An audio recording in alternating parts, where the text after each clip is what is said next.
नमस्कार दोस्तों, स्वागत है आपका। आज की हमारी कहानी है अनोखा बंधन। रीना जैसे ही विदा हुई वह बस में बैठी थी और बस चल पड़ी थी। उसने पीछे मुड़कर खिड़की से देखा। उसको विदा करके माँ बाप, भाई भाभी सभी रो रहे थे।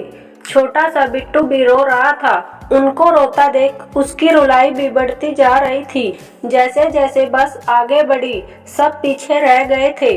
उसका अपना घर, अपने लोग, सब कुछ मानो पीछे छूटता जा रहा था। जैसे जैसे बस चलती जा रही थी उसका बेबस मन मानो आगे ना बढ़ना चाह रहा हो। घूंघट की ओट में से रीना के बहते आंसू उसको यादों के दायरे से बाहर ही नहीं निकलने दे रहे थे। माता पिता की देहरी, भाई बहनों का प्यार, सखिया, सब कुछ उसको मानो आवाज दे रही थी। माँ, मुझको तो छोले ही खाना है, मैं नहीं खाऊंगी दाल रोज रोज। वह पैर पटक कर बोली।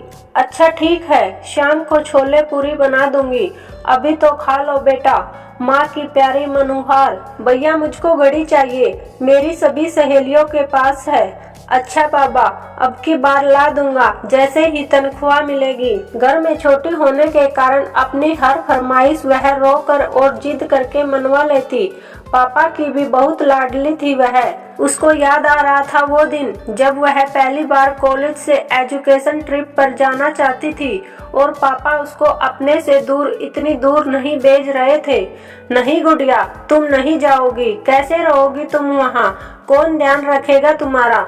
पर बहुत जिद करके और भैया के समझाने के बाद ही पापा ने उसको भेजा था और आज उसको एक नए घर में आसानी से भेज दिया, अनजान लोगों के भरोसे।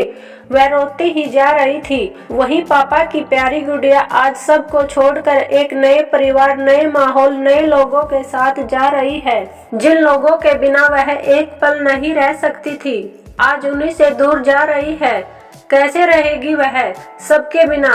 वह रोती ही जा रही थी। तभी उसके पास बैठे अमित ने धीरे से उसका हाथ अपने हाथों में लेकर धीरे से सहलाया, जैसे वह कहना चाह रहा हो कि मैं हर पल तुम्हारे साथ हूँ। उसके प्यार भरे स्पर्श से उसको एक पल को अच्छा लगा। अब वह रोते हुए ही नींद के आगोश में जा चुकी थी। चलो भाभी उतरो, घर आ गया। अचानक किसी ने हिलाया तो वह चौंक कर उठ गई। उसकी ननद उसको उठा रही थी।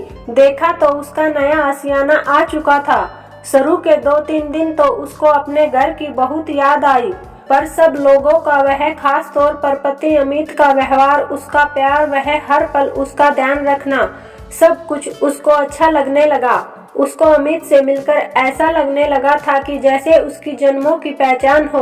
2 दिनों बाद ही वह लोग हनीमून पर शिमला, कुल्लू मनाली निकल गए थे। वहाँ की हरी भरी वादियाँ, बर्फ से ढके पहाड़ों पर नीचे आते बादल और अमित का साथ, वो 10 दिन कैसे निकल गए उसको पता ही नहीं चला। अमित मानो उसकी जिंदगी ही हो चुका था।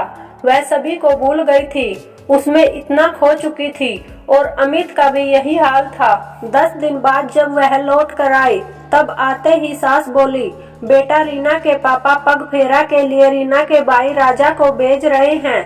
पहला पग फेरा है, मुहूर्त के हिसाब से होता है।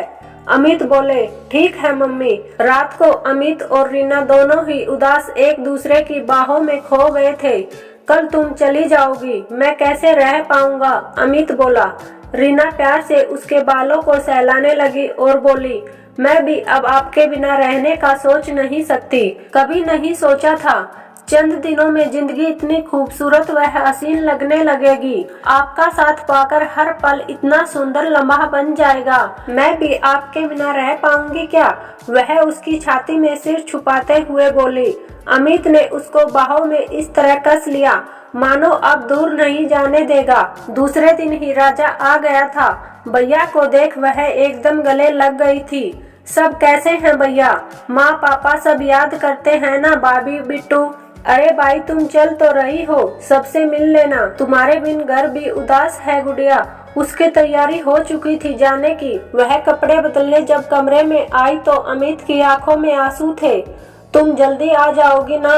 रीना रो पड़ी थी। तुमको छोड़कर जाने को मन नहीं कर रहा, पर तुम जल्दी से लेने आ जाना, मैं इंतजार करूंगी। और अमित को चूम लिया था। बेटा जल्दी करो, बस का समय हो रहा है। जी पापा, बस आ रहे हैं। रीना ने बाहर आकर सबके पैर छुए। सास उसको गले लगाकर बोली, बेटा जल्दी आ जाना, घर में सूना लगेगा तुम्हारे बिना। वह सास के गले लग रो पड़ी।